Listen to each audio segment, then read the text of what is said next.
Tugiye kubaha ikaze banywanyi bacu bakunzi bahire mutwikena mu mpande z'isi ikaze mwana makuru tugiye kubabwira amakuru ariko aravugwa muri kano kanya muri aya makuru turababwira amakuru y'ikuncamake y'ibiriko biraba mu ntambara ariko yaho igihugu ca Kenya n'igihugu c'Urusiya ariko muri aya makuru tugiye kwibanda ku nkuru imwe yo mu gihugu ca Kenya imikwa y'umukuru w'igihugu wa gatanu w'igihugu ca Kenya na akabari William Samuel Ruto yatsinze amatora ku tariki 9 zo ku kwezi k'umunani aho rero ibirori biriko biraba mu gihugu ca Kenya ari ibirori biteye igomwe ijisho cane gose ndetse ibirori vyitabiriwe n'abanyacubahiro benshi cyane gose ndetse bishobora kuba ivyo birori vya mbere byo kwimika umukuru w'igihugu mu gihugu mu mugabane wa Afrika zitabiriwe n'abaperezida benshi turabwira igicegero ca perezida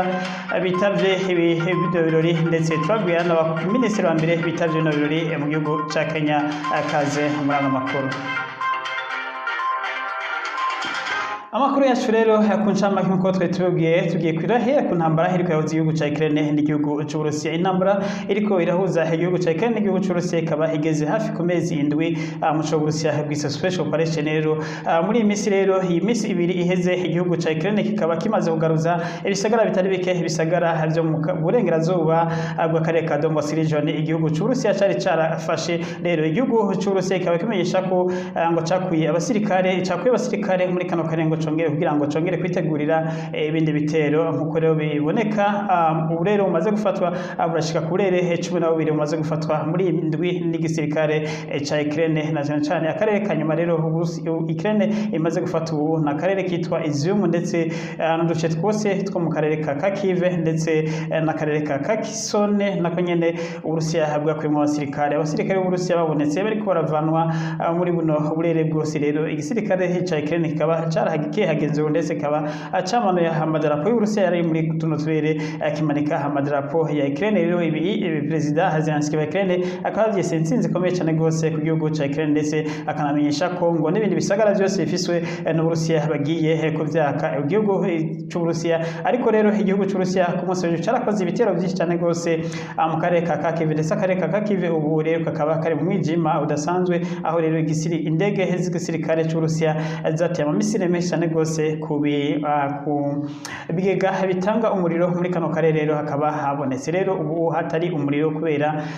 Uburusiya bwateye amamisire menshi ku mapoto yose yatwara umuriro muri kano karere maze rero igisagara ca Kharkiv muri rusange kikaba kiri mu mwijima udasanzwe ndetse President Zelensky akaba yamenyesha ko ari ibiteresone ku gihugu c'Uburusiya kuba ngo cahisemo gutera infrastructure canke ibikoreshwa n'abanyagihugu muri rusange rero turabandanya nano makuru yacu rero aho rero Uburusiya nabwo witabwamenyesheje ko ngo atari gutsindwa muri ntambara nkuko Ukraine ivuga ko Uburusiya bwatsinzwe muri kano karere ahubwo Uburusiya bwamenyesheje ko ngo bwakuye abasirikare kugira bwegeranye ngo busubire gutegura ubushasha kongera gutera nkuko byamenyeshejwe na Igor Muvugizi w'ubushikiranganje bwo kwivuna abansi bw'igisirikare c'Uburusiya. Turabandanya n'amakuru yacu. Amakuru yacu rero nkuko tubibabwiye amakuru nyamukuru tuyagiye n'igihugu ca Kenya no musi mu masaha make aho kiza kuba kiramutswa president agira gatano w'igihugu ca Kenya kuva igihugu ca Kenya hacikukiye president elect William Samuel Ruto akabaza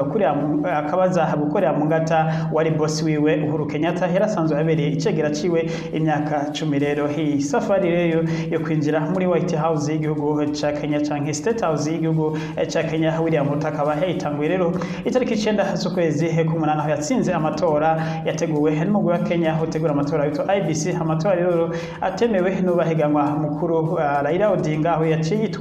yitura sentare nkuru ya Kenya rero ibirego 9 byose yari yashikirijwe maze rikaba yarabihakanye yavuze ko sentare nkuru ya Kenya yavuze ko ibirego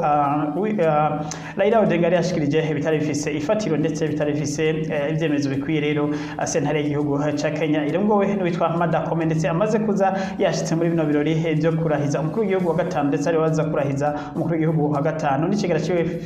Philomena Mwilu nabonye akaba yahashitse rero bakaba bamenyesheje ko mu rubanza baciye ko William Ruto yatsinze amatora byemewe n'amategeko rero uno musi bakaba harirahirwa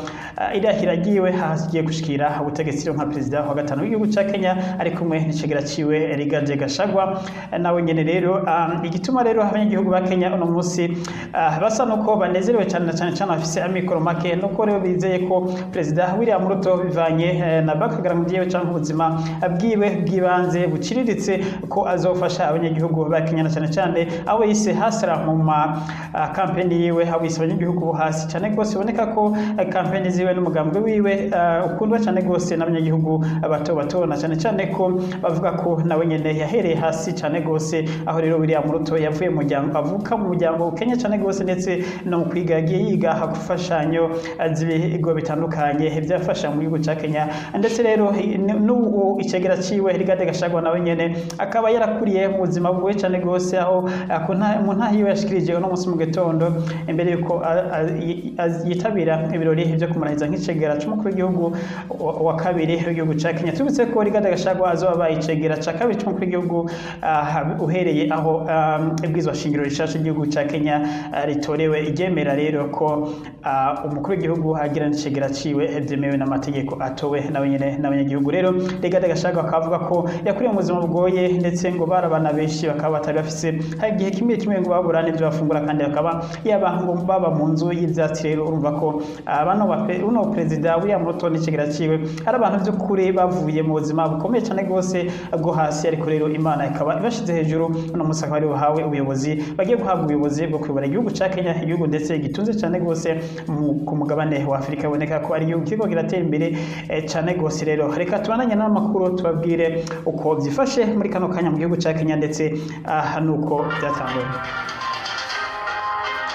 ku munsi w'ejo rero reka inkuru tuyisubize inyuma gatoya ku munsi w'ejo rero William Samuel Ruto watowe ko umukuru w'igihugu cya gatanu w'igihugu cya Kenya akaba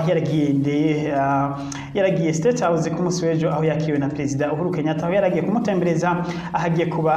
inzu yiwe y'imyaka 5 yose yatowe n'agihugu wa Kenya ko rero baramutembereje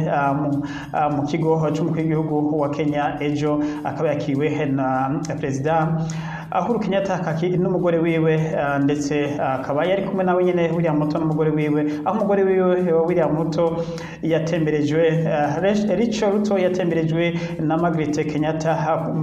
mu ngoro bagiye kubamwo y'umukuru w'igihugu yitwa State House y'igihugu cya Kenya akaba yarazungurutse yerekwa ibyumba byose Perezida Uhuru Kenyatta nawe atembereza William Ruto amwereka uko hasanzwe hifashe State House aho rero bagiye kuba mu myaka 5 ikurikira atawuzi nibanatorwa ko bashobora kuhaba nabo nyene nibatorwa ko kumanda kabiri ashobora kuhaba imyaka 10 nkuko biri mu bwizwa shingiro y'igihugu cya Kenya ko Perezida atorwa imyaka 5 akongerwa indi manda y'imyaka 5 atowe akatwara imyaka 10 rero ibirori biboneka rero ko nyuma yaho rero Perezida Uhuru Kenyatta ejo yaciye atangaza ku mugaragaro ko Felicite canke haye ashimiye cyane gose William Ruto ko yariziwe n'abanyagihugu gutwara igihugu cya Kenya nk'umusi uzomusubira mu gata ibiro bikaba byagiye bivugwa kenshi ko Perezida Uhuru Kenyatta yari yatevye cyane gose ku Felicita William Samuel Ruto ku munsi w'ejo akaba yamuhaye karibu yongera na mu Felicita amwipfuriza ndetse no kugira ubutegetsi bwiza cyane gose mu myaka 5 yizewe n'abanyagihugu rero muri kano kanya rero ibirori byiteka cyane gose biriko birabera Kasarani Sports Center stade nkuru y'igihugu cya Kenya yitiriwe Moi International Stadium aho rero ariko harabera ibirori byiteka ubona ko abanyagihugu benshi cyane gose abanyagihugu barenga 60,000 bitabira bino birori banezerewe cyane gose umunezero mwinshi cyane gose bari kwarimba indirimbo z'Imana na cyane indirimbo zivuga ubuzima bwa William Ruto biboneka ko William Ruto asanzwe n'umuntu asenga cyane gose rero indirimbo z'Imana ziko ziravuga ku bwishi indirimbo zakozwe cyane gose ngo ni nk'indirimbo z'Abatanzania ndetse n'indirimbo z'abaririmbyi nka Rose muriro w'igihugu cya Kenya indirimbo zivuga zirimo ubutumwa bwerekana ko William Ruto yagiye ava hasi Imana igenda imuteza intambwe nk'indirimbo zivuga ngo adui yako ngo ombe adui yako aishi mbele ngo unapobarikiwa ajioneye kwa macho izi rero ni indirimbo zibwira abarabansi ba William Ruto ko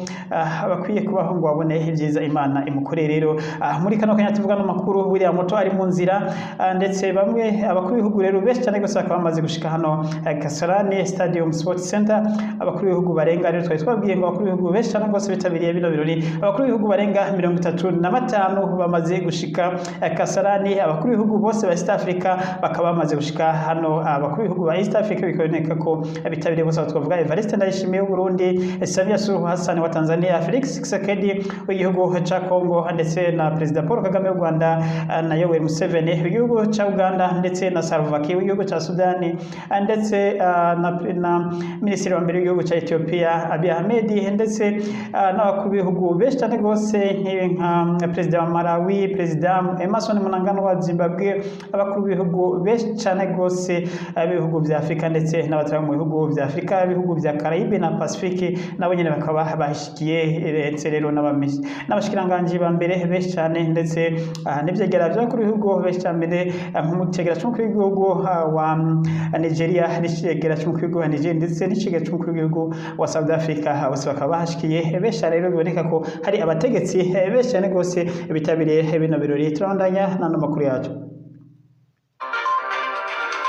tugivugana rero ano makuru yacu riboneka rero ko abanyagihugu ba Kenya banezerewe cyane gose mu munezero udasanzwe. Rero muri kano kanya twatumenyesheje turiko tuvugana amakuru ko William Samuel Ruto n'ikigera ciwe Rigathi Gachagua bamaze bahezije gushika Kasarani. Nabo nyine rero akaba bakiriwe no gwamagwishe gwisinze hirya abantu basanzwe banabakunda ndetse rero ikibuga ca Kasarani kakiboneka abanyagihugu bambaye impuzu za yero canke impuzu zibara ry'umuhondo risanzwe ari ryo umugambwe wa William Ruto witwa UDA asanzwe ariwo yitoreje ko hakaba rero uri mu ico habise Kenya Kwanza ariko umugambwe UDA akaba ariwo udomina Kenya Kwanza isanzwe irimo n'abandi bafatanije no William Ruto gushikira iro nsinze rino musire ukatugereze tubanze tugarukize hano rero tubutse ariko ko bino birori bitabiriwe n'abakuru b'ibihugu benshi cyane gose ndetse bishobora kuba ari byo birori byo kurahira umukuru w'igihugu ku mugabane wa Afrika gitabiriwe n'abakuru b'ibihugu benshi cyane nk'uko muvise n'abashikiranganje ba mbere benshi n'ivyegera by'abakuru b'ibihugu benshi cyane gose ndetse yaba na Amerika ikaba yaserukiwe na delegation y'abantu batanu barungitswe na President Joe Biden w'igihugu ca Amerika. Akaba rero Biden yaserukiwe n'ubusanzwe atwara Afrika ubusanzwe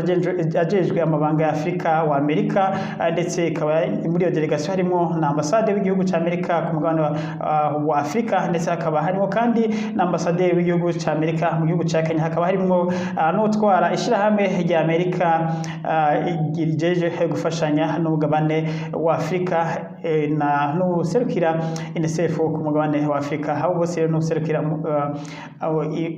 amagara abantu ku mugabane wa Afrika rero bakaba bari muri delegation ya Amerika. Ngitse ambasaderi b'u Burayi bose bakaba bitabiriye bino birori ndetse ibihugu